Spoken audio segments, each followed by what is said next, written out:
Adding a tracking number to the Loxx Boxx app is easy using your iOS device. Let's take a look at an order status screen. Tap and hold on the tracking number to bring up the tooltips and select Share.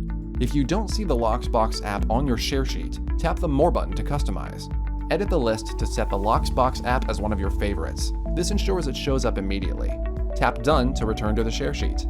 Tap the Loxx Boxx icon to open the app and add the tracking number to a new delivery. After you fill in the delivery description, review the remaining details. The app sets the delivery type to standard by default, and the tracking number and carrier are automatically added. The app also creates a single-use access code using the last 4 digits of the tracking number. You can open the drop-down list to select the previously created access code on the access code screen. Lastly, tap the Create Delivery button to save, and you're done.